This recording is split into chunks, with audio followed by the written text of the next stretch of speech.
तक एक बेसिक थोड़ा सा इंट्रोडक्शन देखा था एंटी माइक्रोबियल एजेंट्स का, ओके, और उससे रिलेटेड काफी सारे इंपॉर्टेंट कॉन्सेप्ट्स भी हमने पढ़े। लास्ट जो हमने कीमोथेरेपी का एक सेक्शन पढ़ा बेसिक प्रिंसिपल्स का उसमें, ठीक है।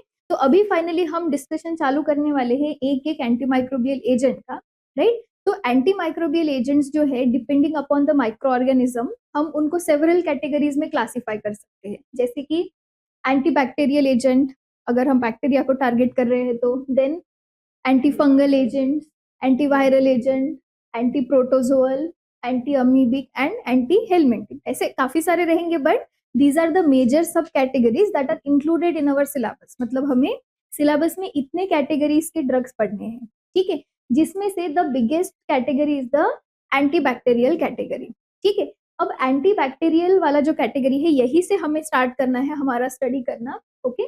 तो एंटी बैक्टीरियल एजेंट्स जो होते हैं दे आर अगेन सब डिवाइडेड इनटू सेवरल कैटेगरीज, ठीक है। जैसे कि एंटी बैक्टीरियल में मेनली आते हैं एंटीबायोटिक्स, राइट। और एंटीबायोटिक का मीनिंग हमने ऑलरेडी पढ़ा हुआ है। एंटी बैक्टीरियल में सबसे मेजर वाला कैटेगरी किसका रहेगा? एंटीबायोटिक्स का, ठीक है। हम एंटीबायोटिक्स उनको बोलते हैं agents that are obtained from microorganisms and that prevent the growth or kill other microorganisms, ठीक है। तो एंटीबैक्टीरियल एजेंट्स जो होते हैं उनमें से बड़ा क्लास है एंटीबायोटिक्स का। सारे के सारे एंटीबैक्टीरियल एजेंट्स जरूरी नहीं है कि एंटीबायोटिक ही होंगे, ठीक है। Antibiotics are antibacterials but not all antibacterial agents are antibiotics. कुछ सिंथेटिक एजेंट्स भी रहेंगे जो कि एंटीबायोटिक्स नहीं है but they are also having activity against bacteria, ठीक है। बट मेजर हमारा रहेगा एंटीबायोटिक का कैटेगरी, ठीक है। एंटीबैक्टीरियल एजेंट्स में जो मेन एंटीबायोटिक के कैटेगरीज है वो ये सारे हैं, जिसमें से सबसे मतलब फर्स्ट एंड फॉरमोस्ट जो हम जनरली पढ़ते हैं वो है हमारा बीटा लैक्टम एंटीबायोटिक्स, ठीक है। फिर सल्फोनामाइड्स है, क्विनोलोन्स है, then tetracyclines, aminoglycosides and macrolides. These 6 are the major classes of antibacterial agents जिनके बारे में हमें पढ़ना है। सिर्फ इतने ही नहीं है, इसके अलावा there are some other categories of antibiotics also, ठीक है।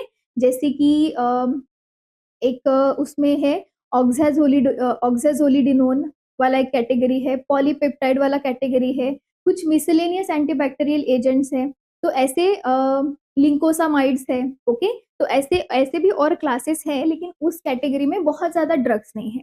मेजर वाले जो कैटेगरीज है ये 6 कैटेगरीज है, और बाकी कौन से कैटेगरीज है माइनर वाले वो भी हम बाद में कवर करने वाले हैं, फाइन। तो हमारे सिलेबस में हमें ये सारे क्लासेस जो है वो स्टडी करने हैं, एंड अपार्ट फ्रॉम दैट हमें और 2 स्पेसिफिक कैटेगरी के ड्रग्स पढ़ने हैं। ऐसे ड्रग्स जो कि 2 स्पेसिफिक इन्फेक्शंस के ट्रीटमेंट के लिए यूज किए जाते हैं। Anti tubercular drugs, tuberculosis is caused by bacteria, okay. तो हमें specifically anti tubercular drugs are suppose मतलब they are also in our syllabus, तो हमें इनके अगेंस्ट स्पेसिफिक वाले ड्रग्स कौन से वो भी पढ़ने हैं। And anti leprotic drugs are also included in the syllabus, यहाँ पे शायद दिख नहीं होगा आपको। तो anti leprotic drugs, leprosy is also caused by bacteria, both are caused by mycobacterium, ठीक है। तो इनकी स्पेसिफिक ड्रग्स भी हमारे सिलेबस में हमें स्टडी इनका इंक्लूडेड है, right. Then apart from that anti protozoal agents में हमें स्पेसिफिकली एंटी मलेरियल ड्रग्स का स्टडी इंक्लूडेड है। मतलब यहाँ पे जो हमने लिखा हुआ है ये हमारा पूरा सिलेबस है कि कितने सारे ड्रग्स हमें इसमें से पढ़ने हैं, right. So now we will be starting with the antibacterial agents of course, जिसमें से आज हमारा डिस्कशन स्टार्ट होने वाला है beta lactam antibiotics, okay. But before we move forward to the antibiotics, हम एंटीबायोटिक्स वगैरह तो पढ़ना स्टार्ट करेंगे, बिफोर दैट हमें बैक्टीरिया के बारे में थोड़ी बहुत कुछ बेसिक जानकारी होनी चाहिए, ठीक है। क्योंकि हम जब एंटीबैक्टीरियल एजेंट की बात करेंगे तो उनका कुछ स्पेसिफिक मैकेनिज्म ऑफ एक्शन होगा। अलग अलग एंटीबायोटिक्स जो है इन सबका mode of action different different है, तो कुछ टर्म्स वहां पे रिपीटेडली आएंगे हमारे अक्रॉस, जिनका मीनिंग हमें पहले से पता हुआ होना चाहिए, ठीक है। जैसे कि वेरी सिंपल थिंग, जब हम बैक्टीरिया की बात करते हैं there are 2 types, gram positive and gram negative. तो ये ग्राम पॉजिटिव ग्राम नेगेटिव में डिफरेंस क्या है, राइट। तो ऐसी छोटी सी चीज जो है हम एक क्विकली रिवीजन करेंगे इसका बैक्टीरिया के टाइप्स का, and then we will move forward to our beta lactam antibiotics, ठीक है। तो आपने माइक्रोबायोलॉजी में बैक्टीरियल सेल के बारे में थोड़ा बहुत पढ़ा होगा, तो हम उसे एक बार क्विकली रिवाइज करते हैं कि बैक्टीरियल सेल के मेन कंपोनेंट्स क्या क्या रहते हैं। ठीक है, तो आपको जो जो भी कंपोनेंट्स पता है मुझे एक बार याद करके बताओ क्या क्या रहता है बैक्टीरियल सेल में। There is a cell wall and ribosomes भी रहते हैं। Yes, what else? न्यूक्लियस रहता है। ओके, प्लाज्मा मेम्ब्रेन भी रहता है। तो बेसिकली अगर आप बाहर से अंदर आते हैं, ठीक है, अगर हम बैक्टीरिया के सेल के बारे में देखेंगे तो बैक्टीरिया के जो ओवरऑल उसके कवरिंग्स है, 3 टाइप के कवरिंग्स रह सकते हैं बैक्टीरिया के। सबसे आउटर मोस्ट वाला जो कवरिंग रहता है that is called as the capsule. ठीक है, all bacteria do not have capsule, some bacteria can have this capsule. Capsule ऐसा एक हार्ड वाला एक कोट होता है, आउटर वाला coat, which is mainly made up of polysaccharides. ठीक है, पॉलीसैकेराइड से बना है, that is why it is also called as the sugar coat. तो ये कैप्सूल रह सकता है कुछ बैक्टीरिया में। बाद में कंपल्सरीली सेल वॉल और प्लाज्मा मेम्ब्रेन ये हर बैक्टीरिया का रहता ही है। ओके, सेल वॉल जो रहता है it is generally a thick layer. Okay, और cell wall is present between the outer most capsule and the inner plasma membrane. ठीक है, बाद में प्लाज्मा मेम्ब्रेन जो होता है वो सेल वॉल जितना थिक नहीं रहता है। प्लाज्मा मेम्ब्रेन सबसे इनर मोस्ट वाला लेयर रहेगा and plasma membrane will separate the cytoplasm from the cell wall. It is basically present between the cytoplasm and the cell wall. ठीक है, उसके बाद में अगर आप अगर हम अंदर आते हैं तो अंदर अभी ये जो दिख रहा है this is basically the nuclear material of the bacteria.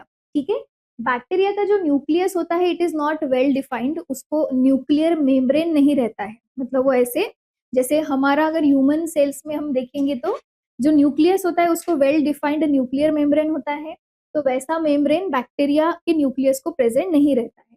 Right, then ribosomes are very important organelles in bacteria as well as human body. Ribosomes का फंक्शन क्या होता है? Yes, they are required for protein synthesis and there is a difference between the our ribosomes and bacterial ribosomes.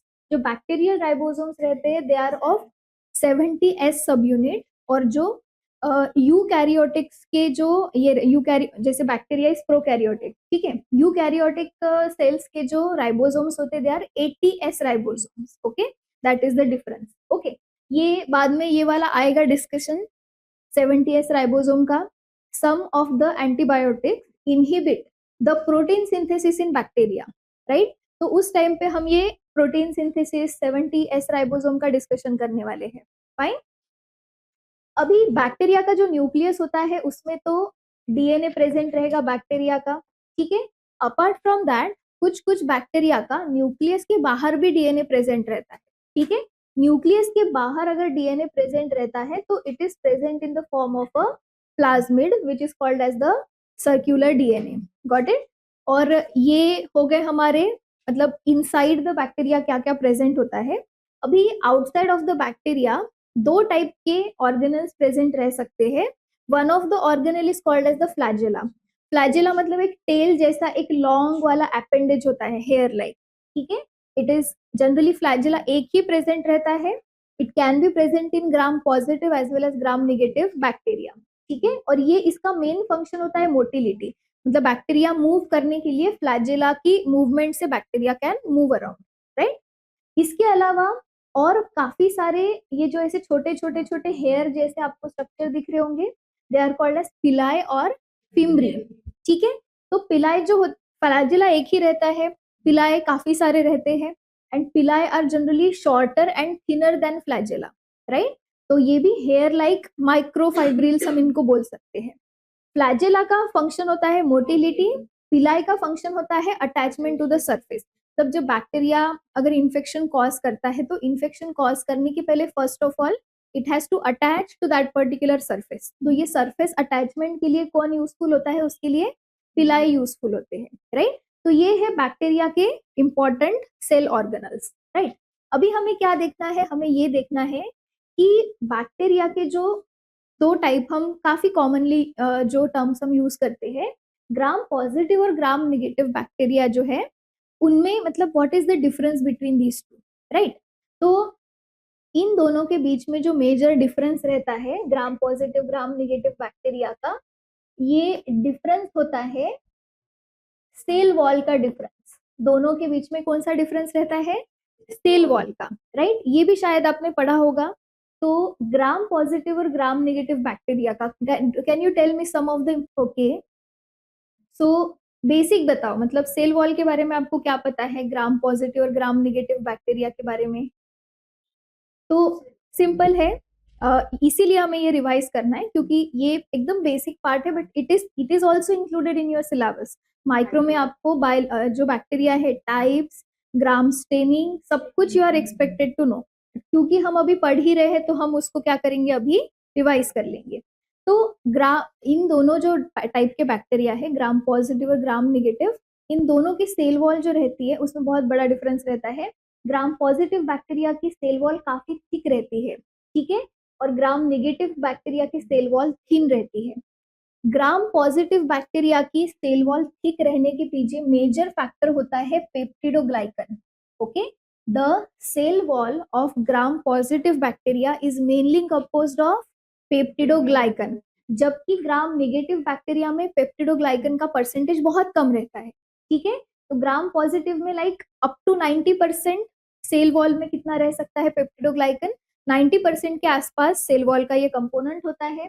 Gram negative में भी peptidoglycan present होता है लेकिन बहुत कम, उसका परसेंटेज काफी कम रहेगा, 5 to 10% रहेगा ओनली, फाइन। उसके बाद में पेप्टिडोग्लाइकन के अलावा ये मेजर डिफरेंस हो गया दोनों के बीच में का। और एक चीज रहती है जैसे कि लिपिड्स, और हम उसको लिपोपॉलीसैकेराइड्स भी बोल सकते हैं, ठीक है। लिपिड्स जो रहते हैं उनका परसेंटेज बहुत कम रहता है ग्राम पॉजिटिव बैक्टीरिया में, लेकिन ग्राम नेगेटिव बैक्टीरिया में लिपिड्स का परसेंटेज काफी ज्यादा रहेगा। मतलब अगर आप दोनों के बीच में के फर्क देखोगे तो ग्राम पॉजिटिव बैक्टीरिया का cell wall it is mainly composed of peptidoglycan and the cell wall of Gram negative bacteria is mainly composed of lipid, इसमें लिपिड का ये जो रहेगा वो ज्यादा रहेगा। ग्राम पॉजिटिव बैक्टीरिया का सेल वॉल काफी सिंपल होता है, ठीक है, मतलब उसमें मेन जो रहता है पेप्टिडोग्लाइकन का लेयर रहता है। लेकिन ग्राम नेगेटिव बैक्टीरिया का जो सेल वॉल रहता है वो थोड़ा कॉम्प्लेक्स रहता है। कॉम्प्लेक्स इसलिए बोल रहे हैं क्योंकि उसमें मल्टीपल लेयर्स रहते हैं, जैसे एक लिपोपॉलीसैकेराइड लेयर, दो लिपोपॉलीसैकेराइड लेयर और उसके बीच में एक थीन पेप्टिडोग्लाइकन लेयर, ऐसा उसका थोड़ा सा कंपोजिशन जो होता है वो थोड़ा कॉम्प्लेक्स रहता है, ठीक है। बाद में there is one another component of the cell wall, it is called as the teichoic acid, ठीक है। तो ये जो टेइकोइक एसिड है it is present only in gram positive bacteria, हम सेल वॉल की बात कर रहे हैं, it is present in the cell wall of the gram positive bacteria but it is absent in the gram negative bacteria, right. तो ऐसे दोनों के सेल वॉल में क्या है, डिफरेंसेस है। तो ये जो दो टाइप के बैक्टीरिया है इनको डिफरेंशिएट करने के लिए हम जो स्टेनिंग मेथड यूज करते हैं that is called as the Gram staining method. Gram staining method में ग्राम पॉजिटिव बैक्टीरिया जो है वो अलग, मतलब it takes up a different stain, it shows different colour, and gram negative bacteria का different आता है, राइट। ग्राम पॉजिटिव बैक्टीरिया कौन सा कलर शो करता है, violet colour, and gram negative bacteria pink colour show करता है, ठीक है। तो do you remember Gram staining जो है वो क्या प्रोसेस है, याद है आपको। मतलब सपोज अगर जीपैट में ये क्वेश्चन आया कि ग्राम स्टेनिंग का प्रोसेस जो है, I just give you hint, उसमें चार चीजें आप एक के बाद एक ऐड करते हो, ठीक है। So if they ask you to arrange them in the sequence, so will you be able to do that. Yes, तो ये वाली जो चीजें, मतलब ऐसी छोटे छोटे पॉइंट के ऊपर भी आपको क्वेश्चंस पूछे जा सकते हैं जीपैट में, तो वो ऐसी वाली चीजें हमें पक्की आनी चाहिए। So can you tell me what is the sequence.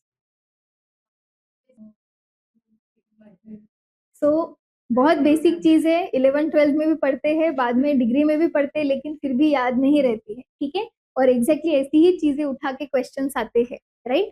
तो कॉम्प्लेक्स चीजें आपको पता हो या ना पता हो, बेसिक हमेशा बहुत अच्छा आपका होना चाहिए, ठीक है। सो अभी देखेंगे हम इसका स्टेनिंग किस तरह से किया जाता है। The staining process is very very simple, okay. सबसे पहले तो यस, तो अभी याद आ गया, हाँ। तो एग्जाम में डायरेक्टली क्वेश्चन में आ गया तो हाँ, तो what they can do, they can shuffle the sequence of this 4, okay. और वो बोलेंगे कि ग्राम स्टेनिंग में आप क्या प्रोसेस फॉलो करते, सीक्वेंशियली अगर अरेंज करके बताओ तो इसमें भी हम गलत कर सकते because we don't remember, right. तो अभी देखते हैं क्या करते हैं। तो बेसिकली हमारा मोटो क्या है, ग्राम स्टेनिंग के पीछे का पहले आप लॉजिक समझो। ग्राम स्टेनिंग जो है वो बेसिकली आपके जो सेल वॉल में का डिफरेंस है उसके ऊपर डिपेंडेंट होता है, ठीक है। क्योंकि सीधा सीधा क्या समझ में आ रहा है कि ग्राम पॉजिटिव बैक्टीरिया का अलग कलर आ रहा है, ग्राम निगेटिव का अलग कलर आ रहा है। तो डिफरेंट कलर इसलिए है क्योंकि उनके सेल वॉल में डिफरेंसेस है। ग्राम पॉजिटिव मेनली पेप्टिडोग्लाइकन का बना है, ग्राम निगेटिव मेनली इसमें लिपिड कंपोनेंट काफी ज्यादा है। तो सेल वॉल में ये जो डिफरेंसेस है इसके वजह से दोनों का अलग अलग स्टेन आता है। तो अभी ये हमें देखना है कि प्रोसेस में एग्जैक्टली किया क्या जाता है, ठीक है। तो अगर आपके पास में सपोज दोनों भी टाइप के बैक्टीरिया है, ग्राम पॉजिटिव ग्राम निगेटिव, स्टेनिंग प्रोसेस में सबसे पहले हम लगाते हैं इनिशियल एक स्टेन, सबसे फर्स्ट वाला स्टेन जो कि रहता है क्रिस्टल वायलेट। नेम से ही समझ में आ रहा है इट इज पर्पल या वायलेट कलर का वो स्टेन होता है। तो सबसे पहले जब आप इनिशियल स्टेन लगाओगे तो क्या होगा, थोड़े टाइम के लिए लाइक कुछ हम 1 मिनट के लिए वो स्टेन लगा के रखते हैं, फिर हम उसको वॉश कर देते हैं। तो जितने भी बैक्टीरिया है चाहे ग्राम पॉजिटिव हो ग्राम नेगेटिव हो, दोनों भी क्या हो जाएंगे, they will be stained with crystal violet and all of them will show purple colour, okay. फिर उसके बाद में हम क्या करते हैं कि अभी स्टेन सिर्फ लगा है वो फिक्स नहीं हुआ है, ओके। अभी हम क्या करेंगे सेकेंड वाले स्टेप में कि जो स्टेन लगा है वो सेल वॉल के ऊपर पक्का फिक्स हो जाना चाहिए। उसके लिए हम लगाते हैं एक fixing agent which is iodine solution, right. तो ये आयोडीन सॉल्यूशन हम अप्लाई करेंगे तो उसके बाद में क्या होगा, स्टेन जो है वो फिक्स हो जाएगा। यही पे आता है डिफरेंस वाला पॉइंट। ये जो स्टेन होता है क्रिस्टल वायलेट, ठीक है, ये ग्राम पॉजिटिव वाले सेल वॉल के साथ ही फिक्स हो सकता है परमानेंटली, ठीक है, because of the composition of the cell wall of the gram positive bacteria. मतलब ये जो स्टेन है वो किसके ऊपर फिक्स होगा, पक्का किसके ऊपर फिक्स होगा, सिर्फ ग्राम पॉजिटिव बैक्टीरिया के ऊपर, ओके। तो अभी आपने फिक्सिंग एजेंट लगा लिया है। फिर उसके बाद में यू विल यूज अ डीकलराइजर। डीकलराइजर मतलब जो स्टेन को रिमूव कर देगा।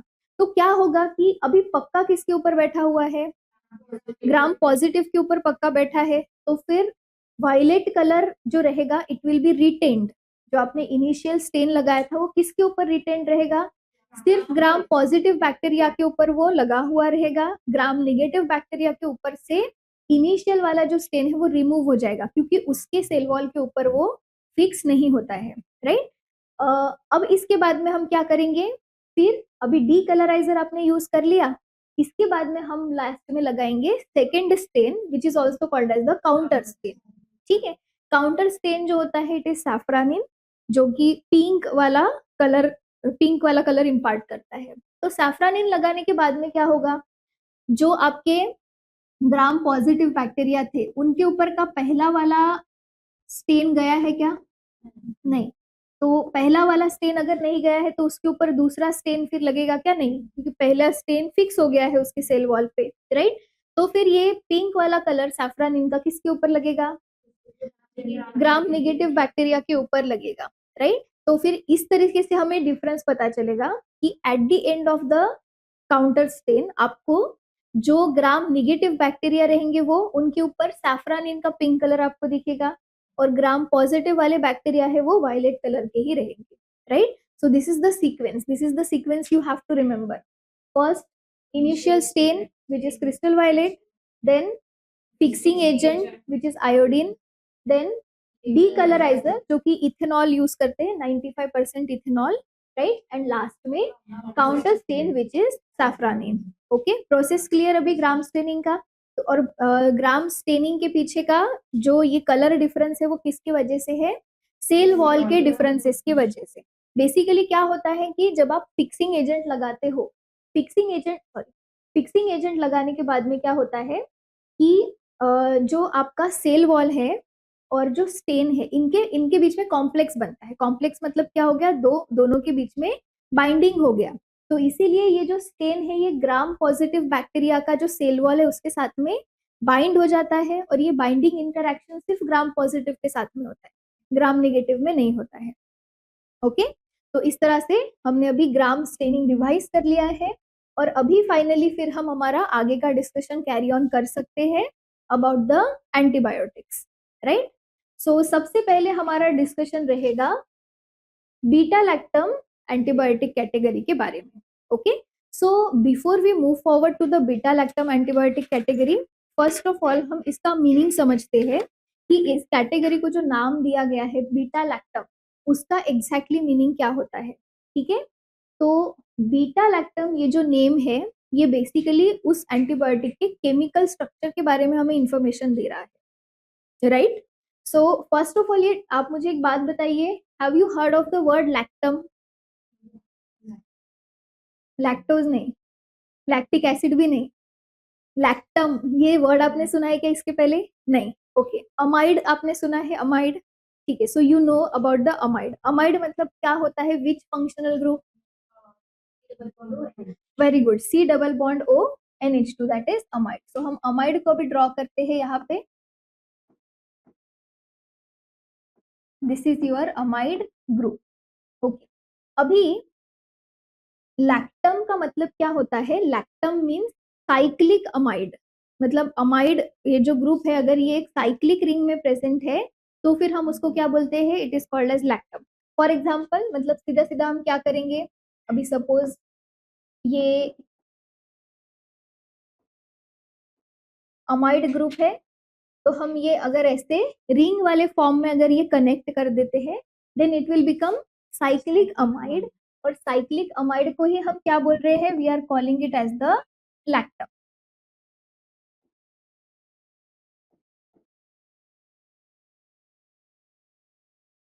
ठीक है, तो अभी लैक्टम का मतलब समझ में आ गया।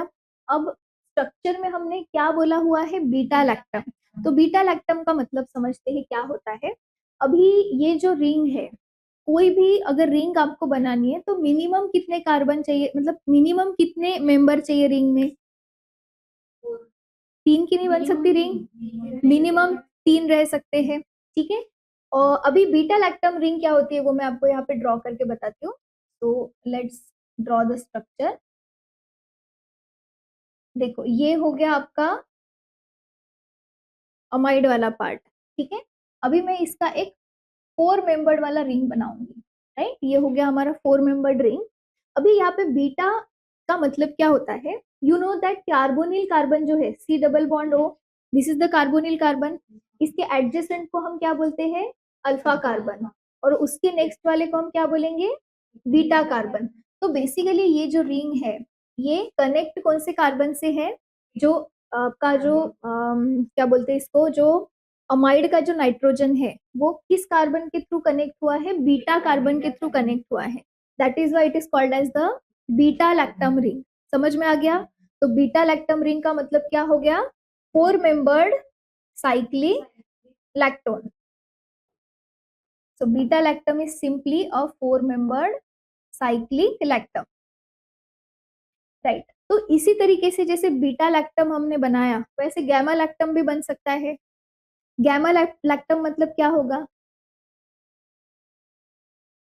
तो can you try to draw gamma lactam, structure of gamma lactam? मतलब क्या होगा?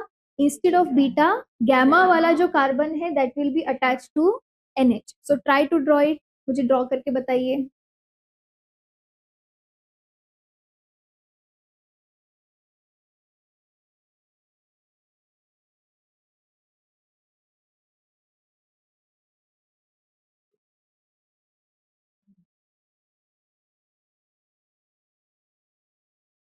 जो स्टूडेंट्स ऑनलाइन कनेक्टेड है, आपको कुछ भी डाउट होगा तो आप चैट सेक्शन में पूछ सकते हैं।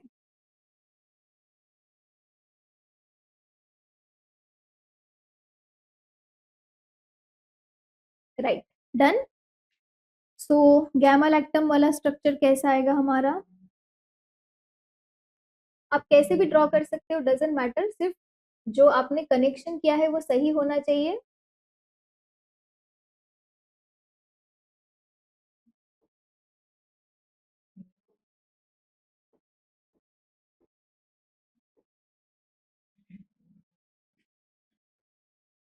तो गैमा लैक्टम मतलब आपका कार्बोनिल कार्बन और NH के बीच में कितने कार्बन आने चाहिए?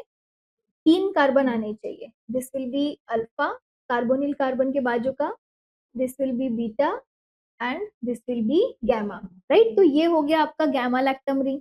ऐसे ही आप डेल्टा लैक्टम रिंग भी बना सकते हो. अब बताइए डेल्टा लैक्टम रिंग में कार्बोनिल कार्बन और NH के बीच में कितने कार्बन आएंगे? दे विल बी टोटल 4 कार्बन. और टोटल रिंग कितने मेंबर बनेगी वो? इट विल बी टोटल कितना बनेगा? It will be a 6 membered ring, right. तो उसको भी बना लेते हैं.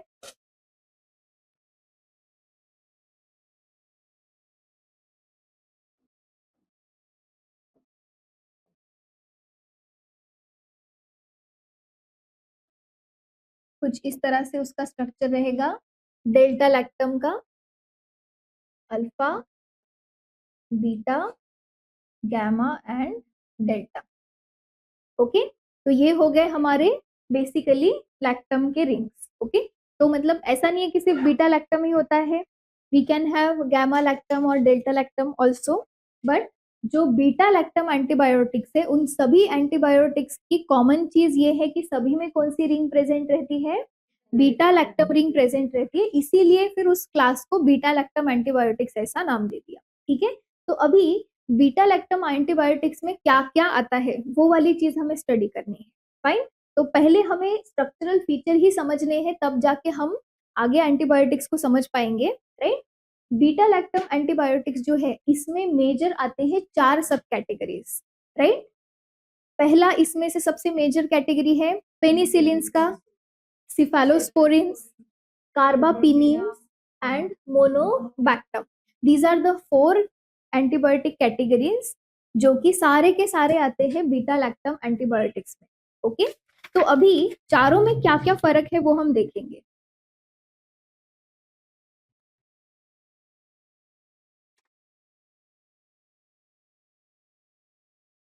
सो पेनिसिलिन्स जो है, पेनिसिलिन्स में अभी बीटा लैक्टम रिंग तो सभी में प्रेजेंट है. उसके साथ में बीटा लैक्टम रिंग के साथ में और भी एक दूसरी रिंग इसके साथ में एसोसिएटेड रहती है जो सभी में डिफरेंट डिफरेंट रहेंगी.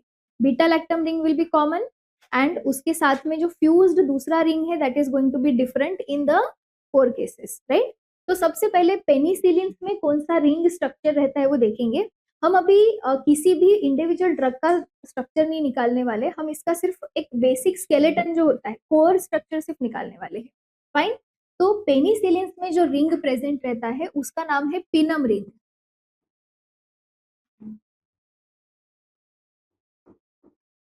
पेनिसिलिन्स वाले रिंग का नाम क्या है? पिनम रिंग. ठीक है. पिनम रिंग मतलब एग्जैक्टली क्या होता है? तो सबसे पहले तो हम बेसिक स्ट्रक्चर निकालेंगे हमारा बीटा लैक्टम का, क्योंकि वो तो सभी में प्रेजेंट रहता ही है. बीटा लैक्टम मतलब आपका जो 4 मेंबर्ड वाला रिंग है वो हम यहाँ पे ड्रॉ करेंगे इस तरीके से. ठीक है. अब ये जो बीटा लैक्टम रिंग है इसके बाजू में एक और रिंग अटैच्ड रहती है पिनम रिंग में, that is a sulphur containing 5 membered वाला रिंग यहाँ पे अटैच रहता है. तो ये जो पूरा कंबाइंड जो रिंग है इसका नाम है पिनम रिंग. ठीक है. तो अभी आपको यहाँ पे जो हेटेरोसाइक्लिक कंपाउंड्स का नॉमेनक्लेचर है that will play the role. तो ये आपने कितना अच्छे से पढ़ा है उसके ऊपर से मतलब आपको पता चलेगा कि आपको इसका नॉमेनक्लेचर आता है या नहीं आता है. बेसिकली पेनम रिंग को अगर मुझे ब्रेक डाउन करके बताना है कि पेनम रिंग किससे किससे बनी है, तो एक तो उसमें कंपोनेंट हमें पता है that it is made up of beta lactam, right. What about this other ring? इस दूसरे रिंग का क्या हम नाम दे सकते हैं? यस, थायाजोलिडिन. अरे वाह, एकदम याद आ गया आपको. आज ही पढ़ा. ओके. तभी मैं सोच रही थी क्योंकि इतना तो आप अच्छे से पढ़ते नहीं हो हेटेरोसाइकल्स को. Fine, very good. So it is called as thiazolidine. तो अब मुझे एक्सप्लेन करके बताओ why it is called as thiazolidine. सिर्फ सल्फर है इसीलिए thiazolidine? Yes. Explain the suffix why it is azolidine.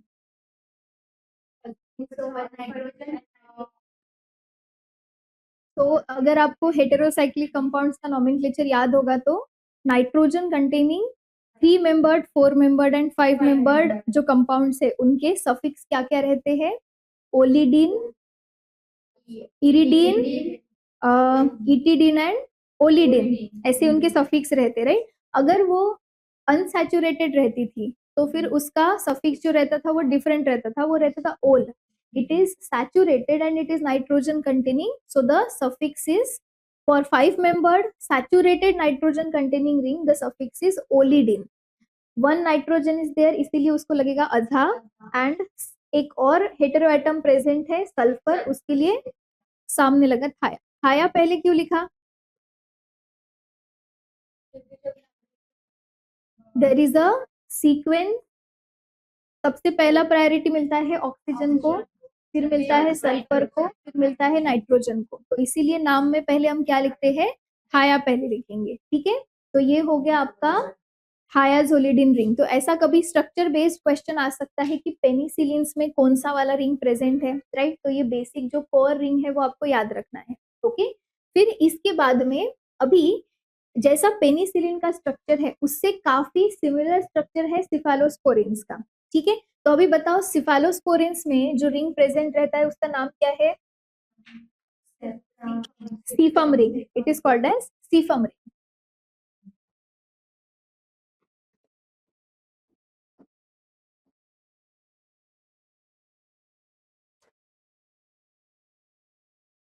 तो सीफम रिंग और पिनम रिंग में काफी सिमिलैरिटीज है अगेन. सबसे पहले तो हम हमारा बीटा लैक्टम वाला रिंग निकाल लेंगे.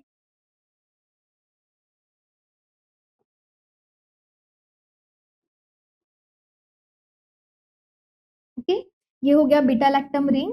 और अभी इसके एडजेसेंट में बिल्कुल ऐसा ही रिंग अटैच्ड होता है, सिर्फ डिफरेंस इतना है कि पेनिसिलिन्स में 5 मेंबर्ड रिंग था, सिफालोस्पोरिन्स में 6 मेंबर्ड रिंग होता है. Very good.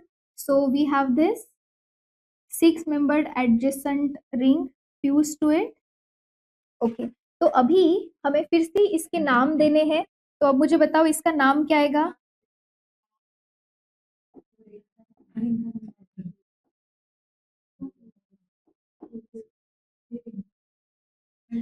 याद नहीं भी आया तभी भी आपको नॉमेनक्लेचर के रूल्स लगा के करते आना चाहिए, ओके. तो देखो 6 मेंबर्ड रिंग है, तो सबसे पहले always remember the suffix. What is the suffix for 6 membered rings? In. In is the suffix, ठीक है. सफिक्स हो गया. अब इसके बाद का तो काम बहुत सिंपल है, उसमें कौन से हेटेरो एटम्स है उसके नाम लगा दो. कौन सा है उसमें? थाया है और अज़ा है. पहले किसका आएगा? थाया, अज़ा, इन. अब बताओ पूरा. Thiazine. Got it? Thia plus aza plus ine, so it will be thiazine, okay. सिर्फ इतना ही इसमें हमें एक चीज ऐड करनी पड़ेगी. Thiazine will be the name for the unsaturated ring.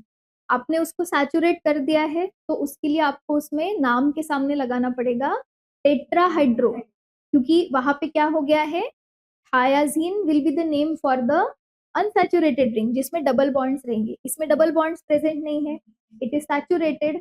तो उसके नाम में आपको क्या ऐड करना पड़ेगा?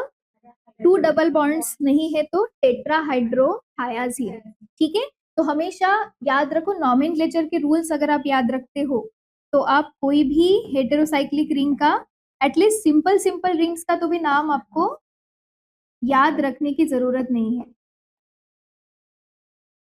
थायाजीन, ठीक है.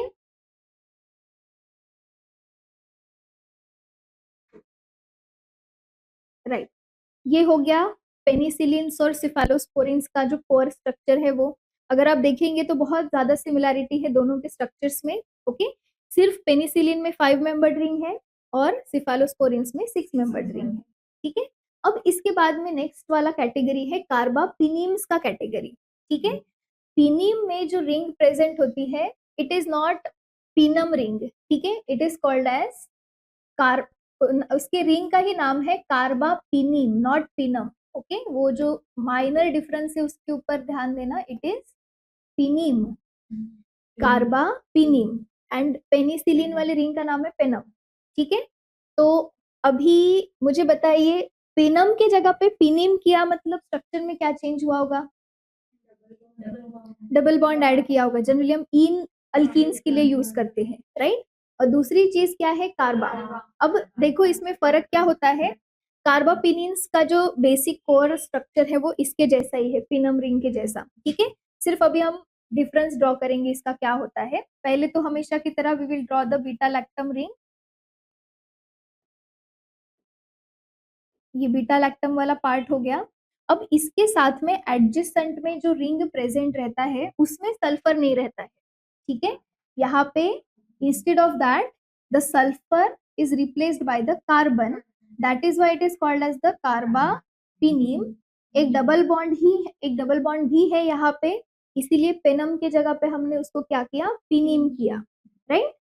तो ये हो गया कार्बापिनिम का structure.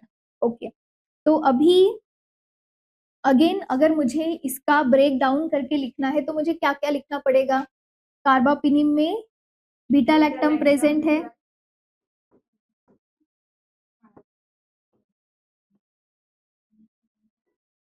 What is this ring जिसमें एक नाइट्रोजन प्रेजेंट है और एक नाइट्रोजन प्रेजेंट है और 5 मेंबर्ड रिंग है, इसका नाम क्या है?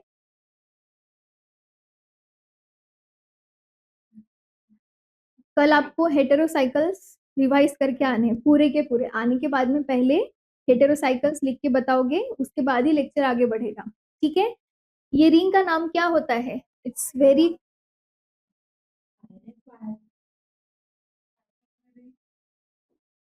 What is this ring called as?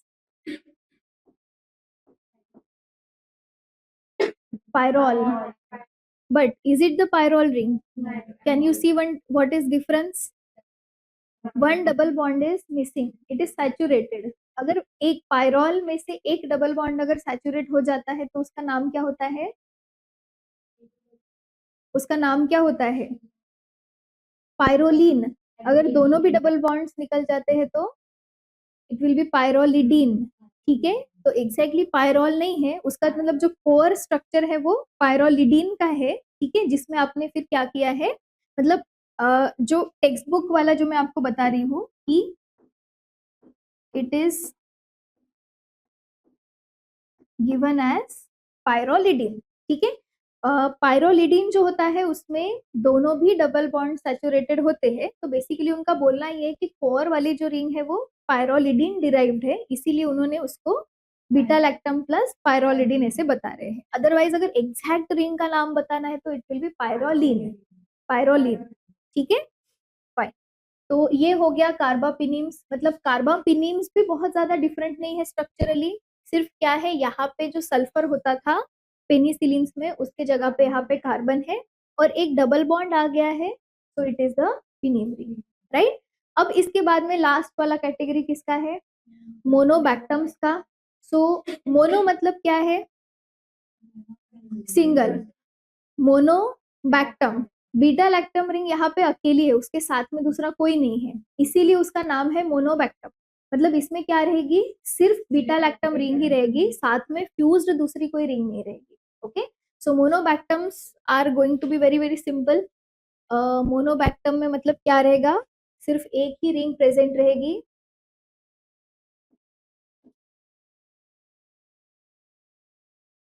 Okay, तो ऐसे 4 कैटेगरीज है बीटा लैक्टम एंटीबायोटिक्स के, जिसमें से penicillin are the oldest category. सबसे पहले पेनिसिलिन से डिस्कवर हुए, फिर उसके बाद में सिफालोस्पोरिन्स आए। इसके कंपैरिजन में carbapenems and monobactams are newer beta lactam antibiotics, ये थोड़े बाद में डाले गए हैं इस कैटेगरी में।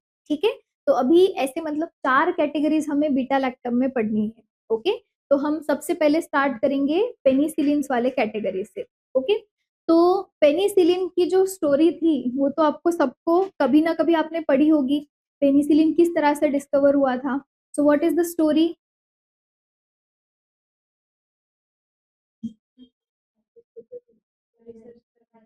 कौन सा साइंटिस्ट ये बताओ पहले, ये तो पता होना चाहिए आपको। Very good, Alexander Fleming. Okay, तो फिर क्या हुआ था बताओ मुझे स्टोरी पेनिसिलिन की। तो उन्होंने एनवायरनमेंट में किया था, वहाँ पे माइक्रो ऑर्गेनिज्म की ग्रोथ हो गई। ओके, तो मतलब पेनिसिलिन का डिस्कवरी कैसे हुआ? तो ऐसा कहा जाता है कि जो डॉक्टर अलेक्जेंडर फ्लेमिंग थे, तो समर वेकेशंस वाले टाइम पे समर वेकेशन के बाद में when he return to the lab, okay, तो कुछ ऐसे पेट्री डिशेस थे जो मतलब क्लीन नहीं किए थे, तो वैसे के वैसे रखे हुए थे, राइट। तो पेट्री डिशेस है मतलब उसमें क्या है, मीडियम है जिसके ऊपर माइक्रो ऑर्गेनिजम्स की ग्रोथ हो सकती है, राइट। तो जब उन्होंने फिर उनको वॉश करने के लिए निकाला तो उनको क्या दिखा वहां पे कि ऑब्वियसली पेट्री डिशेस पे हर जगह पे माइक्रो ऑर्गेनिजम्स की ग्रोथ दिखनी चाहिए थी, ओके। तो उनको क्या, व्हाट ही ऑब्जर्व कि बिफोर वॉशिंग कुछ कुछ ऐसी जगह है जहाँ पे फंगस ग्रो हुआ है, ओके, और उस फंगस के आजू बाजू में कोई माइक्रोबियल ग्रोथ उनको नहीं दिखी, ओके। मतलब व्हाट डिड ही ऑब्जर्व कि in some cases, in some areas there was a fungal growth, fungus grow हुआ है और उस फंगस के आजू बाजू में there is no microbial growth, okay. तो उससे क्या समझ में आता है, उससे उन्होंने ये हाइपोथेसिस निकाला कि ये जो फंगस है उसमें कुछ तो भी ऐसा एंटीबैक्टीरियल सब्सटेंस है जो कि सराउंडिंग में बैक्टीरिया की ग्रोथ नहीं होने दे रहा है, okay. That was his hypothesis जो कि it was later proven to be correct, right. तो बेसिकली पेनिसिलिन के डिस्कवरी में हम generally credit Alexander, doctor Alexander Fleming को देते हैं, लेकिन उनके साथ में उनके बाद में उसके ऊपर जिन्होंने काम किया actually they had a very very more crucial role. मतलब अलेक्जेंडर फ्लेमिंग ने जो किया उसके बाद में उन्होंने उसके ऊपर, मतलब जैसे होता है ना कि सिर्फ इतना पता चला था उनको कि फंगस है and fungus is producing some substance that is having antibacterial activity, लेकिन फंगस एग्जैक्टली क्या प्रोड्यूस कर रही है, व्हाट इज दैट सब्सटेंस, ये वाली चीज में जो आगे का रिसर्च था that was not done by Fleming, that was done by other researchers, okay. There was a researcher named Florey जिन्होंने एक्चुअली आगे बहुत सारा बहुत हेवी वर्क किया, ओके। व्हाट दे डिड कि फंगस में से उन्होंने एग्जैक्टली आइसोलेट किया कि कौन सा कंपाउंड है उस फंगस में जो कि एंटीबैक्टीरियल एक्टिविटी के लिए रिस्पॉन्सिबल है, ओके। उस कंपाउंड को हम बाद में we call it as penicillin G in nowadays, okay. तो उसको उन्होंने आइडेंटिफाई किया, लेकिन बाद में ये पता चला कि वो फंगस पेनिसिलिन जी बहुत ही कम कॉन्सेंट्रेशन में प्रोड्यूस करता है, ठीक है। और पेनिसिलिन जी अगर आपको क्लिनिकली यूज करना है तो बहुत लार्ज क्वांटिटी में होना चाहिए वो प्रेजेंट, राइट। तो फिर और रिसर्च किया गया कि उसका मतलब हाउ टू मॉडिफाई, मतलब प्रोडक्शन बढ़ाने के लिए क्या किया जाना चाहिए, राइट। तो ये आगे का जो काम था वो बाकी के साइंटिस्ट ने काफी कैरी ऑन किया था, मतलब एग्जैक्टली आइसोलेट करना पेनिसिलिन्स को और उसके बाद में पेनिसिलिन्स का प्रोडक्शन बढ़ाना, ओके। उसमें दूसरे भी काफी सारे scientist where involve.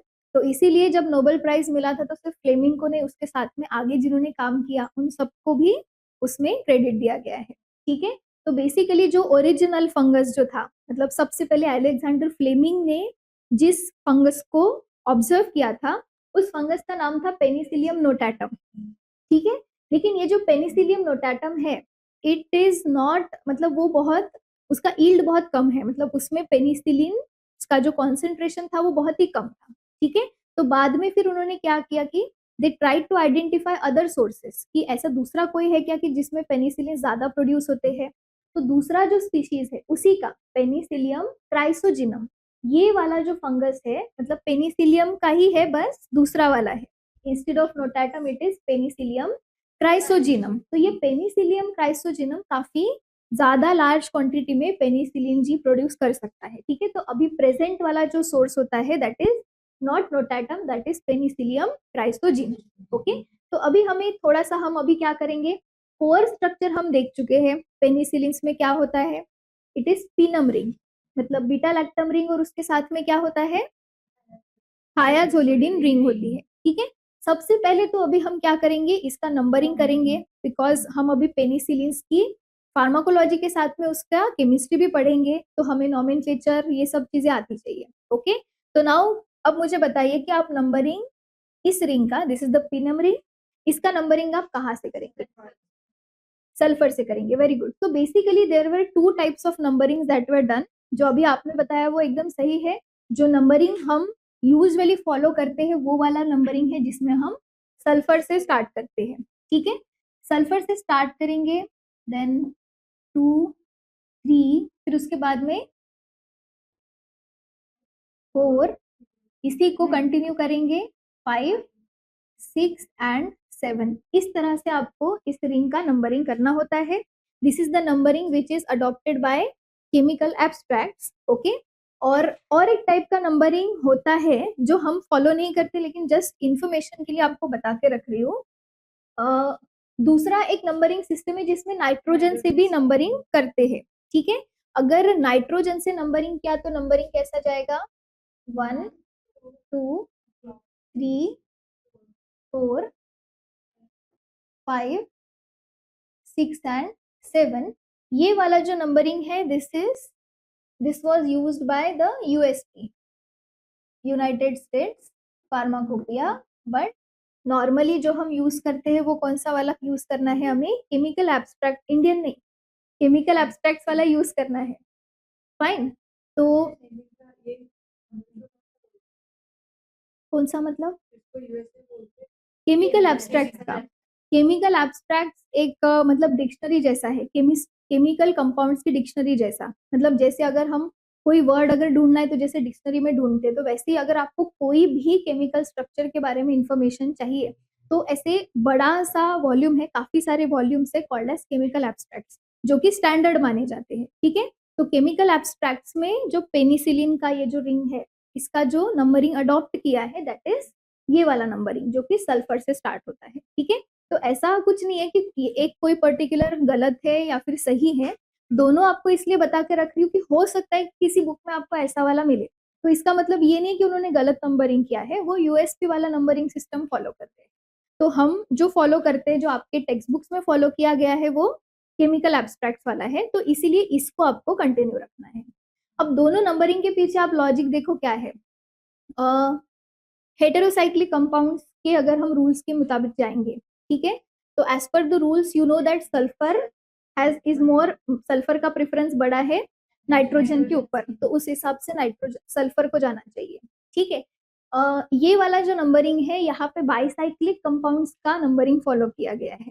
If you remember the rules of the bicyclic compounds, this is a bicyclic compound, two rings are fuse together.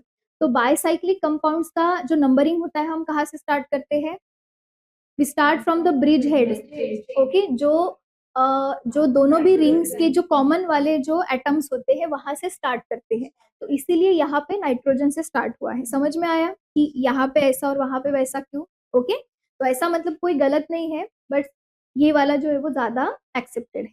Fine, अभी नाम इसके ऊपर से समझते हैं। I have already written the name for you so that you can simply understand. Basically it is a bicyclic compound, fine. तो इसका nomenclature भी बाइसाइक्लिक कंपाउंड्स के तरह ही होगा, राइट। बाइसाइक्लिक कंपाउंड्स का नाम का फॉर्मेट क्या फॉलो किया जाता है,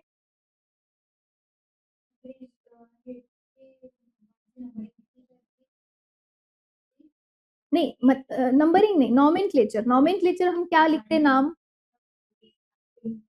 starting is bicyclo, the prefix is what, bicyclo, ठीक है। हम टोटल कितने मेंबर रिंग है वो हम गिनते हैं, राइट। तो देखो यहाँ पे मैं जानबूझ के मैंने नाम पहले से लिख के रखा है ताकि आपको सब कंपोनेंट समझ में आए। सबसे पहले तो ये बाईसाइक्लो वाला पार्ट हम लिखते हैं, ठीक है। उसके आगे का भी ऐड करेंगे हम बाद में, पहले कोर वाला जो पार्ट है वो लिखेंगे। ये हमने लिख लिया बाईसाइक्लो, ठीक है। फिर उसके बाद में हम एक ब्रैकेट में 3 नंबर्स लिखते हैं। ये 3 नंबर्स क्या रिप्रेजेंट करते हैं, नम यस। अभी यहाँ पे देखो, ये वाला और ये वाला ब्रिज हेड है, ठीक है। तो ये दो एटम्स, ये दो जो एटम है 4 और 5, they are the bridge head carbon, right. If you don't know what is the meaning of bridge head carbon, आपको बाइसाइक्लिक कंपाउंड्स का नॉमेनक्लेचर वाला वीडियो देखना है, ठीक है। उसमें पूरा नॉमेनक्लेचर हमने डिस्क्राइब किया हुआ है। तो इसमें क्या होता है कि there are 3 ways by which the 2 atoms are connected to each other. एक ये वाला वे हो गया, ऐसा वाला, एक ये वाला वे हो गया इधर से, और एक बीच वाला, ठीक है। तो ये जो 3 नंबर्स जो हम लिखते हैं ब्रैकेट में वो क्या इंडिकेट करते हैं? The number of atoms present in the 3 bridges. ठीक है, तो अभी ये वाला जो ब्रिज है इसमें कितने एटम है? सल्फर ये 1 2 3 ये 3 है, तो इसीलिए हमने नंबर लिखा 3। इधर के साइड से 2 है, इसीलिए हमने नंबर लिखा 2। और बीच वाले में there is no atom in between, directly वो कनेक्टेड है, इट इज, इसीलिए उसका क्या आएगा? 0 आएगा, राइट। सो बाईसाइक्लो 3 नंबर्स को you have to arrange in the descending order 3.2.0, और सबसे एंड में टोटल कितने मेंबर रिंग है? 7 मेंबर रिंग है, तो हमने उसका नाम लिखना चाहिए हेप्टेन। अब हेप्टेन के ऊपर भी इसमें देखो यहाँ पे कीटोन वाला ग्रुप है, डबल बॉन्ड ओ, तो कीटोन है इसीलिए हमने लिखा, एक मिनट, 2 ओन क्यों लिखा हमने? यहाँ पे गलत लिखा क्या मैंने? एक मिनट, हाँ, ये just moment, let me check that, my mistake, it is my writing mistake, मैंने वो गलती से 2 ओन लिखा है, it should be 7 one. Okay, मैंने टाइप करते वक्त गलती से 2 कर दिया वहां पे। Okay, so it is 7 one, क्योंकि 7 पोजिशन पे हमारा कीटोन, डबल बॉन्ड हो मतलब क्या हो गया? कीटोन हो गया, सो इट इज 7 ओन। ओके, अब लेकिन अभी तक हमारा खत्म नहीं हुआ है, हमारी बाईसाइक्लिक जो कंपाउंड है उसमें 2 हेटेरो एटम्स है, उनकी पोजीशंस हमें बतानी पड़ेगी। तो फर्स्ट पोजीशन पे क्या है? वी हैव थाया, एंड 4 पोजीशन पे है असा। ओके, तो ये हो गया, मतलब जो पीनम रिंग है उसका ऑफिशियल नेम क्या हो गया?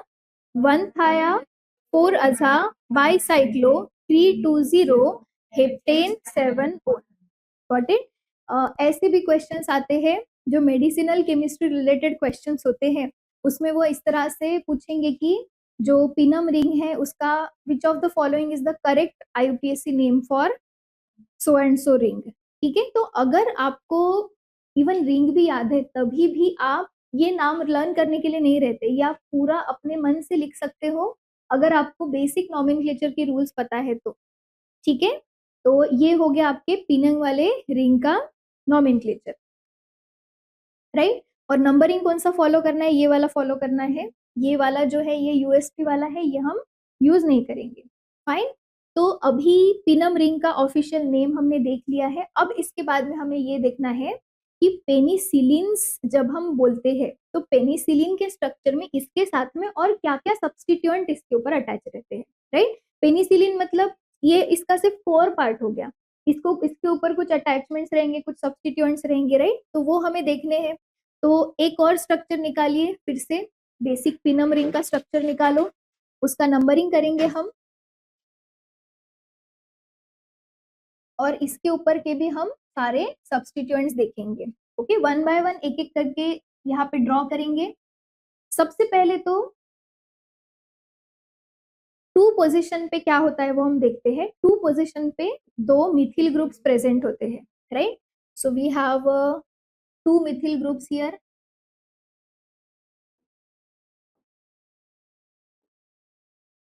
ओके, इसके बाद में अभी जो 3 वाला पोजीशन है, 3 पोजीशन पे क्या होता है? There is a COOH, carboxyl वाला ग्रुप वहां पे प्रेजेंट होता है। एंड रिमेंबर, कार्बोक्सिल ग्रुप जो प्रेजेंट होता है it is present below the plane. Okay, below the plane present होता है, इसीलिए हम उसको ऐसे ये वाले बॉन्ड से शो करेंगे। ऐसे ऐसे जब हम ड्रॉ करते हैं तो उसका मतलब क्या होता है? It is present below the plane. Below the plane के लिए सिंबल यूज किया जाता है अल्फा, तो अगर अल्फा लिखा है तो समझ जाना it is below the plane. Okay, फिर उसके बाद में और आगे नंबरिंग कंटिन्यू करते हैं, 4 5। अब और कौन सी जगह बची जहां पे हम सब्स्टिट्यूएंट अटैच कर सकते हैं? 6 वाला पोजीशन है, तो 6 पोजीशन पे भी एक यहाँ पे ग्रुप अटैच होता है, कौन सा वाला? यहाँ पे एक NH डबल बॉन्ड O, मतलब अमाइड वाला साइड चेन यहाँ पे प्रेजेंट होता है। एंड इट इज, अभी ये वाला जो बॉन्ड होता है it is present above the plane. Above the plane के लिए हम बॉन्ड इस तरह से शो करते हैं।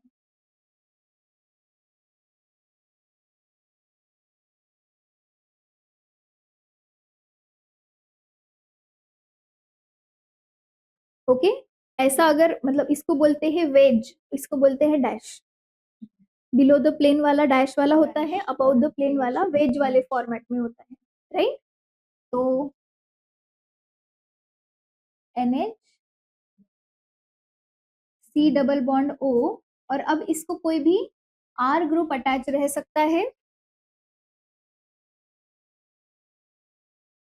इस तरह से,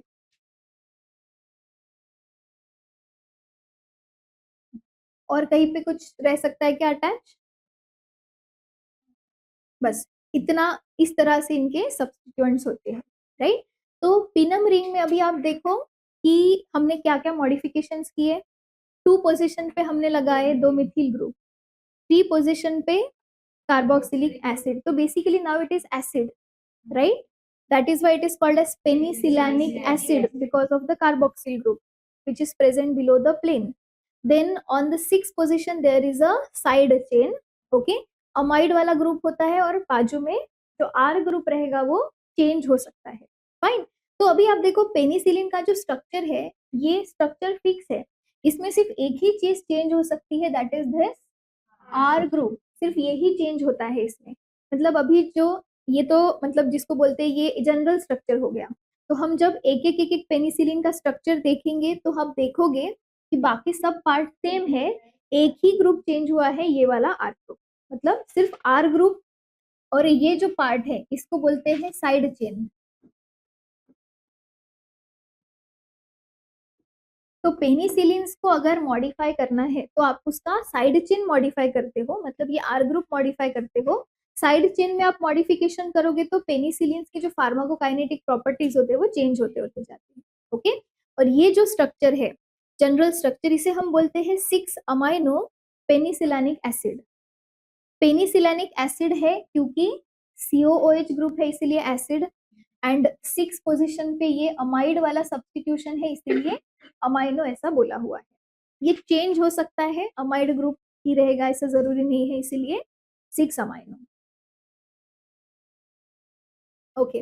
नाउ वन मोर थिंग, अभी आप देखो यहाँ पे आप एक बार स्ट्रक्चर अभी पूरा देखो, ठीक है।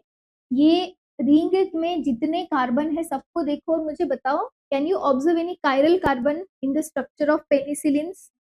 मुझे ठीक से देखो और फिर नंबर्स बताओ कौन से कार्बन आपको कायरल कार्बन नजर आ रहे हैं। कायरल कार्बन का मतलब पता है ना, asymmetric carbon, carbon having 4 different substitutions.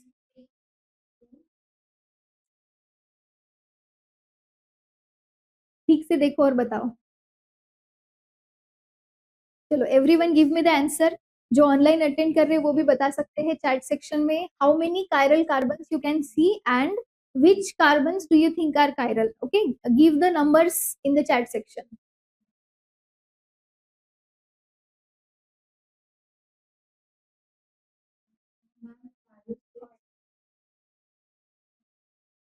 Yes, और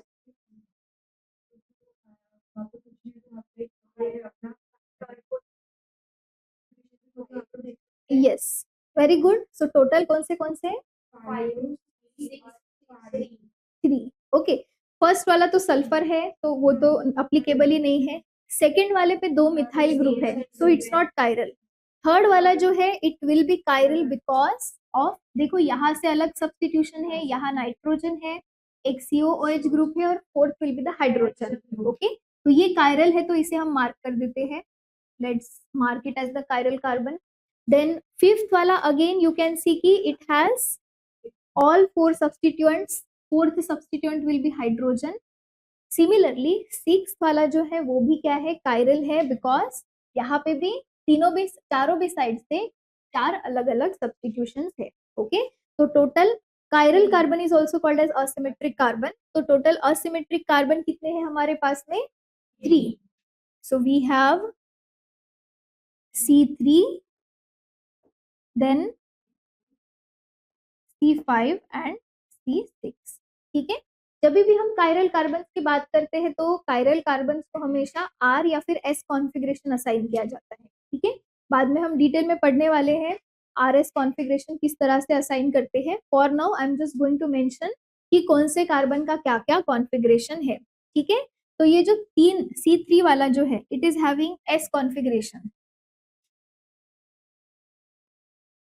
C5 and C6 have R configuration.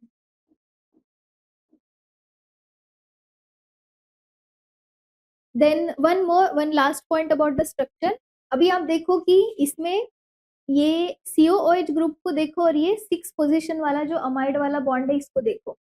COOH is present below the plane and NH वाला जो है वो अबाउ द प्लेन है. मतलब basically they are present on opposite sides to each other. अभी below the plane above the plane आप visualise कैसे करोगे? सपोज ये बोर्ड है, this is the plane. Okay, below COOH is below the plane मतलब board के पीछे है, मतलब bond is extending behind the board. Okay, और ये वाला जो बॉन्ड है it is above the plane मतलब it is extending towards us, right? तो दोनों एक दूसरे के अपोजिट साइड में, एक बोर्ड के आगे एक बोर्ड के पीछे. तो हम उसको क्या बोल सकते हैं? ट्रांस. जब भी कोई दो ग्रुप्स एक दूसरे के ऑपोजिट साइड में होते हैं तो they are in the trans configuration to each other. तो कौन कौन ट्रांस कॉन्फ़िगरेशन में है? जो आपका COOH ग्रुप और NHCOR. ओके, ये जो दो ग्रुप है they are in trans configuration with each other.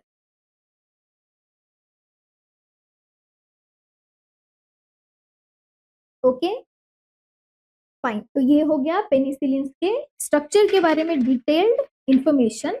अभी हमें क्या करना है? Now we have to study कि पेनिसिलिन क्या है. Now we have understood, right? But अभी before we move forward to the discussion of further, मतलब इसके आगे के पेनिसिलिन के बारे में डिस्कशन करने के पहले हम पेनिसिलिन का मैकेनिज्म ऑफ एक्शन स्टडी करेंगे. How they act on the bacteria, किस तरह से उनकी एक्टिव एंटीबैक्टीरियल एक्टिविटी वो एग्जिबिट करते हैं, राइट? तो उसके लिए अभी हम क्या करेंगे? We are going to discuss कि एग्जैक्टली मतलब उनका जो एंटीबैक्टीरियल एक्टिविटी होता है उसका टारगेट क्या होता है, राइट? तो अभी अभी हमने बैक्टीरिया पढ़े, ग्राम positive and gram negative bacteria पढ़े, राइट? तो do you remember gram positive bacteria जो होते हैं उनके सेल वॉल का मेजर कंपोनेंट क्या होता है? पेप्टिडोग्लाइकन. Very good. तो अभी पहले ही एक बात बता रही हूँ, पेनिसिलिन जो होते हैं, penicillin they are mainly active against gram positive bacteria. मतलब वो किसको इनहिबिट कर सकते हैं? ग्राम पॉजिटिव बैक्टीरिया को वो इनहिबिट कर सकते हैं. ठीक है, तो किस तरह से करते हैं वो देखेंगे. As you know that the major component of gram positive bacteria is, cell wall का मेजर कंपोनेंट क्या है? पेप्टिडोग्लाइकन है. तो सपोज ये हमारा बैक्टीरिया है, ये जो येलो कलर में हमने सबसे आउटर मोस्ट देखो, ये जो ब्राउनिश कलर में दिख रहा है दैट इज कैप्सूल. ठीक है, उसके बाद में अंदर जो येलो कलर का दिख रहा है दैट इज सेल वॉल, और सबसे अंदर ग्रीन कलर में जो है दैट इज प्लाज्मा मेम्ब्रेन. ऐसे 3 लेयर है. ओके, तो इसमें से जो आपका ये वाला पार्ट है सेल वॉल वाला, तो सेल वॉल का मेजर कंपोनेंट कौन होता है? यस, तो we will mention it here, peptidoglycan. अभी ये पेप्टिडोग्लाइकन मतलब एग्जैक्टली क्या होता है वो चीज हम देखें.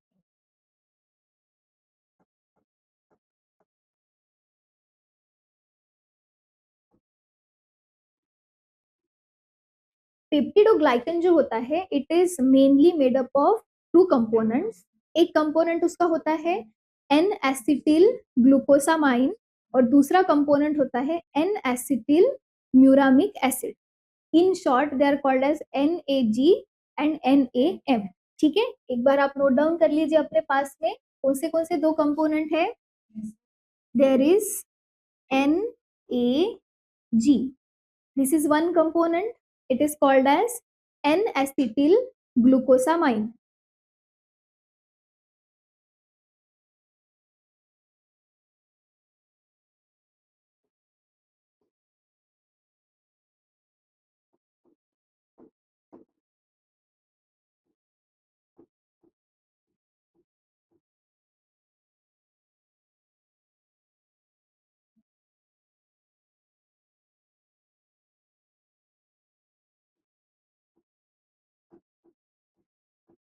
NAG stands for N-acetyl glucosamine. And second component is called as NAM. NAM stands for N-acetyl muramic acid.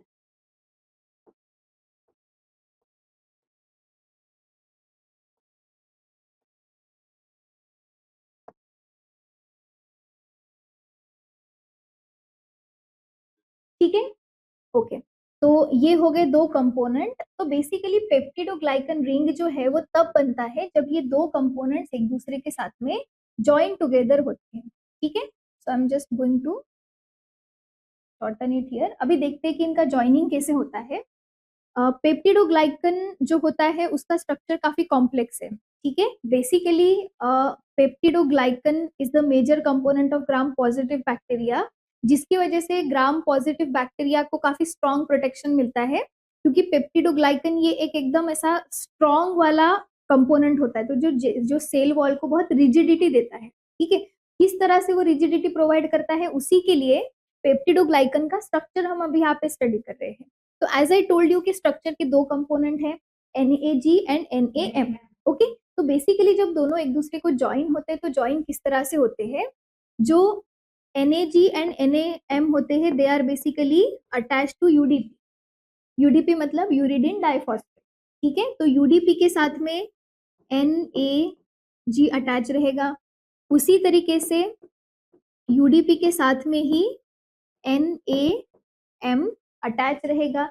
तो होता क्या है कि जब ऐसे दो कंपोनेंट्स एक साथ में आते हैं तो UDP यहाँ से निकल जाएगा, ओके, और कौन ज्वाइन हो जाएगा, यस, तो NAG और NAM एक दूसरे के साथ में क्या हो जाते हैं, ज्वाइन टुगेदर हो जाते हैं, और उसी से बनता है हमारा पेप्टिडोग्लाइकन, ठीक है। मतलब UDP NAG and UDP NAM ये ऐसे अलग अलग कंपोनेंट है, जब ज्वाइन होगे तो क्या होगा, इसमें से कौन निकल जाएगा, yes, UDP will be remove minus UDP, okay, और ये दोनों एक दूसरे को ज्वाइन होते हैं।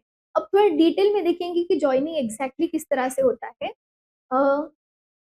ये जो एन एसिटिल म्यूरामिक एसिड होता है, ठीक है, इसके साथ में एक पेंटापेप्टाइड अटैच होता है, राइट। इसके साथ में कौन अटैच होता है, एक पेंटापेप्टाइड अटैच होता है। पेंटापेप्टाइड का मतलब क्या, 5 अमाइनो एसिड से बना हुआ पेप्टाइड, ठीक है।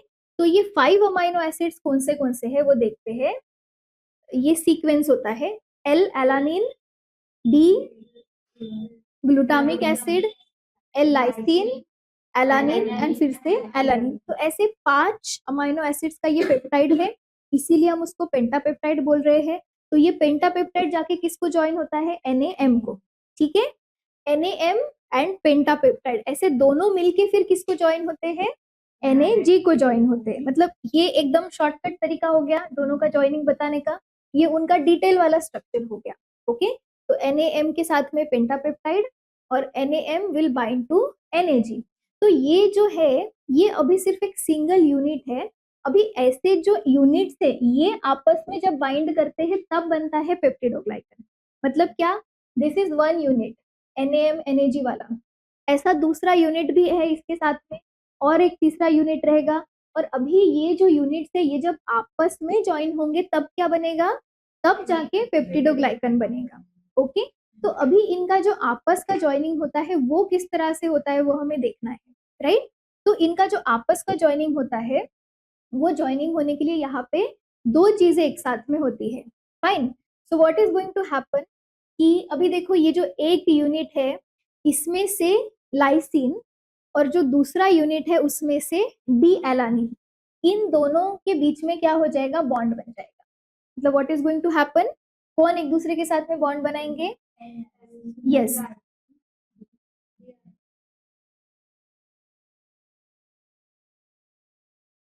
एक यूनिट में से एल लाइसिन और दूसरे यूनिट में से डी एलानिन, ये एक दूसरे के साथ में क्या बनाते हैं, बॉन्ड बनाते हैं। अभी देखो यहाँ पे बॉन्ड कैसे बना है, एक यूनिट दूसरे वाले यूनिट के साथ में बॉन्ड बना रहा है, और बॉन्ड कैसे बना रहा है, लाइसिन लाइसिन का नहीं बन रहा है, एक का लाइसिन और दूसरे का डी एलानिन। अब ऐसे ही इसके आगे जो यूनिट होगा उसके साथ भी वैसा ही होगा, इसमें से लाइसिन और आगे वाले यूनिट का डी एलानिन। समझ में आ रहा है आपको, मतलब इस तरीके से एक यूनिट दूसरे के साथ में बाउंड है, ये भी आगे के डी एलानिन मतलब दूसरे के साथ में बाइंड रहेगा। मतलब यहाँ पे भी I will just draw it for your visualisation.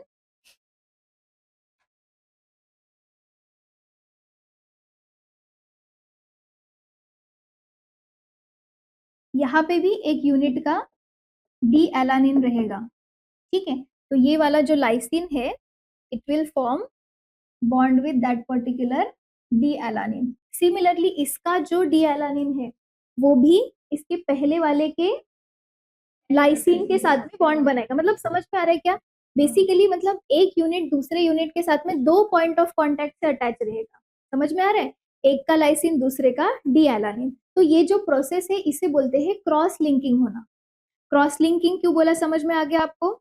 एक यूनिट दूसरे वाले के साथ में लिंक हो रहा है तो इसकी वजह से बनता है एकदम रिजिड वाला स्ट्रक्चर। मतलब ये जो स्ट्रक्चर है वो इजीली क्या नहीं होगा, इजीली ब्रेक नहीं होगा। और इससे बैक्टीरिया के सेल वॉल को क्या मिलती है, स्ट्रेंथ और रिजिडिटी मिलती है, राइट। तो मतलब स्टेबिलिटी मिलती है। तो अभी ये जो प्रोसेस है इस प्रोसेस को बोलते हैं ट्रांसपेप्टिडेशन, राइट। क्रॉस लिंकिंग को क्या बोला है, ट्रांसपेप्टिडेशन। ट्रांस इसलिए बोला है कि एक यूनिट का दूसरे वाले यूनिट के अमाइनो एसिड के साथ में बॉन्डिंग हो रहा है। मतलब यहाँ पे ये पेप्टाइड चेन अलग है, एक चेन का दूसरे वाले चेन के साथ में हो रहा है, इसीलिए ट्रांसपेप्टिडेशन। पेप्टाइड बॉन्ड बन रहा है इसीलिए पेप्टिडेशन, राइट। तो ये जो ट्रांसपेप्टिडेशन वाला प्रोसेस होता है that is carried out by enzymes called as ट्रांसपेप्टिडेसेस।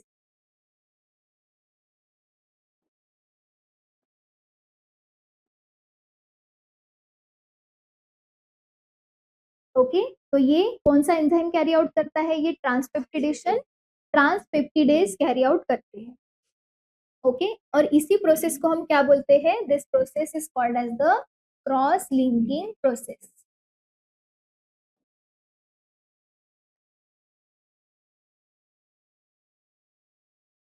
तो एग्जाम में भी अगर आपको आया सपोज यूनिवर्सिटी के, तो आपको ये डायग्राम के साथ में बताते आना चाहिए, ठीक है। And it's very simple diagram. Simply आपको क्या करना है, NaM उसके साथ का pentapeptide and it is attach to Nag, ठीक है। मतलब आप देखो ऐसा डायरेक्ट कनेक्शन नहीं है।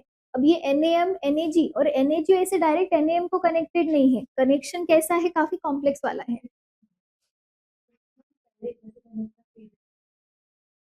अभी इसका जैसे इसका एल लाइसिन है तो इसका डी एलानिन भी इसके पहले वाले के लाइसिन के साथ में अटैच रहेगा, इस तरह से मतलब वो साखड़ी की तरह बनेगा, right. That is what is called as cross linking. Okay, तो ये जो प्रोसेस हो रहा है मतलब this is the normal process of formation of the peptidoglycan, right. तो अभी पेनिसिलिन यहाँ पे एग्जैक्टली कहाँ पे इंटरफेयर करते हैं वो हमें देखना है। Just one point was remaining, एक और चीज, ट्रांसपेप्टिडेशन होने के बाद में अभी जैसे एल लाइसिन डी एलानिन के साथ में बाइंड हो गया तो उसके बाद में क्या होता है कि ये जो आखिरी वाला डी लाइसिन है ये यहाँ से निकल जाता है, इसका क्या होगा, यहाँ से क्लीवेज हो जाएगा। ठीक, ये वाला पॉइंट बताना मैं रह गया था।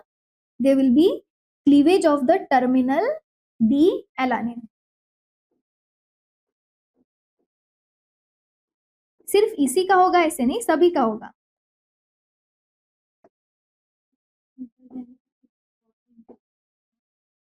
टर्मिनल वाले का हो रहा है ना, टर्मिनल वाले का देखो, इसने इसके साथ में बॉन्ड बना लिया, नीचे वाला निकल गया।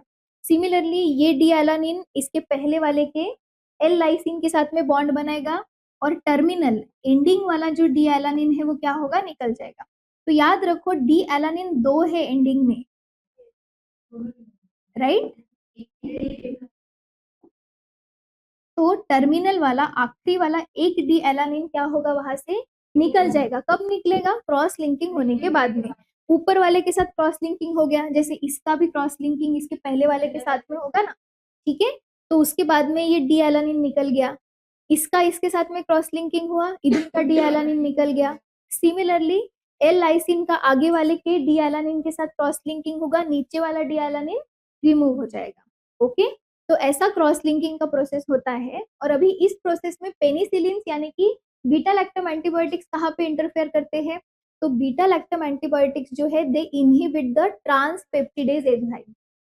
पेनिसिलिन क्या करते हैं, दे इनहिबिट द ट्रांसपेप्टिडेज एंजाइम। मतलब ये जो ट्रांसपेप्टिडेशन वाला प्रोसेस है ये नहीं होगा, और ट्रांसपेप्टिडेशन नहीं हुआ तो क्या नहीं होगा, क्रॉस लिंकिंग ही नहीं होगा। और क्रॉस लिंकिंग नहीं हुआ तो क्या होगा, एग्जैक्टली मतलब होगा क्या कि ये यूनिट तो रहेंगे लेकिन इनके बीच में क्रॉस लिंकिंग नहीं रहेगा। मतलब वो जो सेल वॉल बनेगा उसका सेल वॉल की रिजिडिटी रहेगी क्या? नहीं रहेगी, मतलब वो इजीली ब्रेक हो सकता है।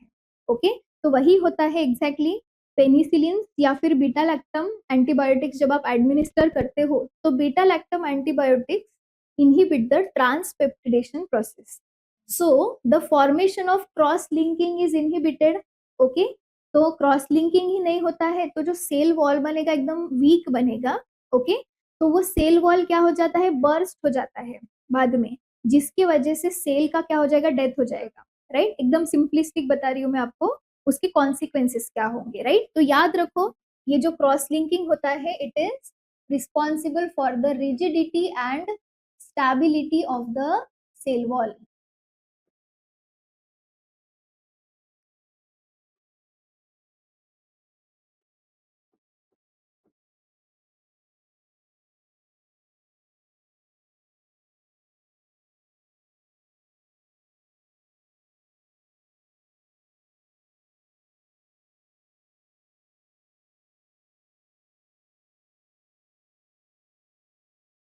ओके, तो जब भी आप बीटा लैक्टम एंटीबायोटिक्स या फिर अभी अब पेनिसिलिन की बात कर रहे हैं तो पेनिसिलिन जब आप एडमिनिस्टर करते हो, ठीक है, तो पेनिसिलिन किसको बाइंड करने वाले हैं?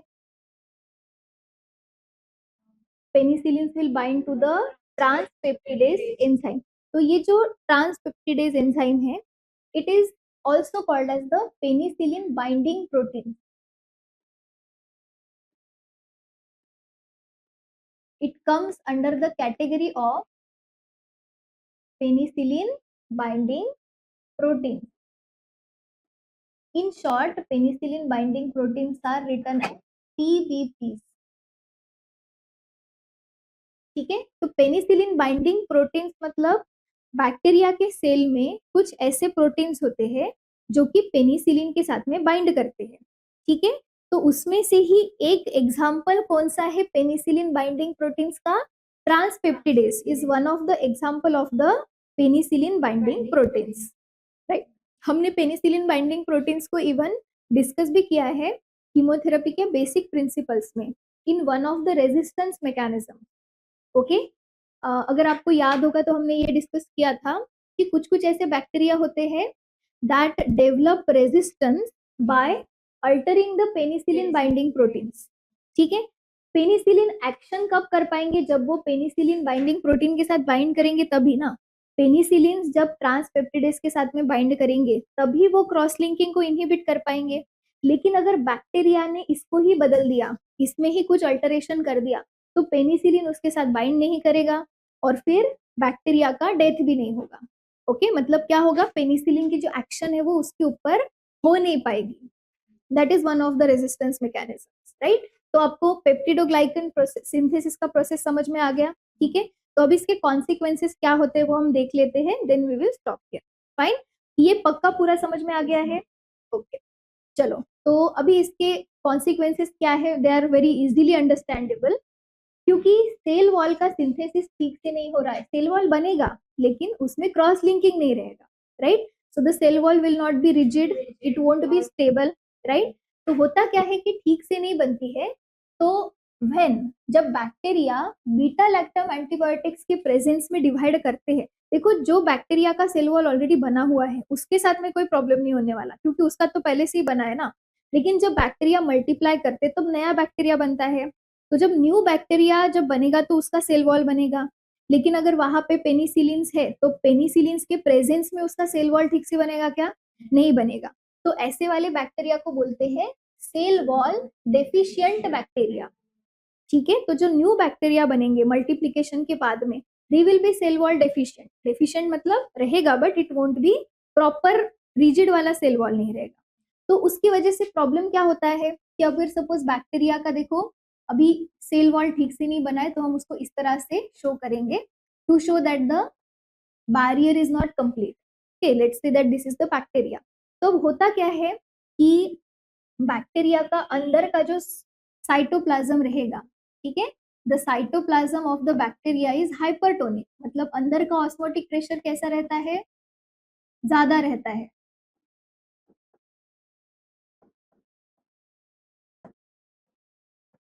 और आपने ऑस्मोटिक प्रेशर वाला कॉन्सेप्ट अगर पढ़ा हुआ है तो अगर हाइपरटोनिक वाला सॉल्यूशन है तो वो क्या करता है, आजू बाजू से वो सॉल्वेंट जो है वो क्या करेगा, सॉल्वेंट की मूवमेंट होती है from lower concentration to the higher concentration. तो आजू बाजू में जो सॉल्वेंट है वो सब कहाँ पे आएगा, आपके सेल वॉल से अंदर आके बैक्टीरिया के अंदर आएगा। तो बैक्टीरिया का सेल क्या होगा, स्वेल होगा, बैक्टीरियल सेल विल स्वेल, और अल्टीमेटली स्वेल होगा, लेकिन उसका सेल वॉल उतना रिजिड है क्या होल्ड करने के लिए, नहीं, तो फिर there will be lysis. Ultimately bacteria का जो सेल है उसका क्या हो जाएगा, लाइसिस हो जाएगा। ओके, तो इस तरीके से बैक्टीरिया का जो सेल का लाइसिस होगा मतलब डेथ हो जाएगा, राइट। तो this is how the antibacterial action takes place.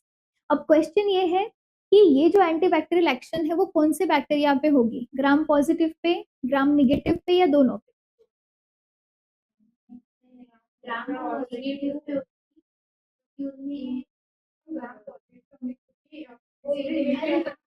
किस पे होगी, भी पेप्टिडोग्लाइकन, मेन किसके साथ में इंटरफेरेंस हो रहा है, पेप्टिडोग्लाइकन के सिंथेसिस में। And peptidoglycan is the major component of the gram positive bacteria. तो ग्राम पॉजिटिव बैक्टीरिया के जो सेल वॉल रहेंगे वो ठीक से नहीं बनेंगे।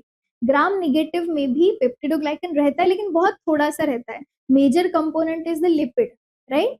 तो इसीलिए सिर्फ क्या होगा, in gram positive bacteria the cell wall is almost entirely made of peptidoglycan, तो ग्राम पॉजिटिव बैक्टीरिया की डेथ होगी।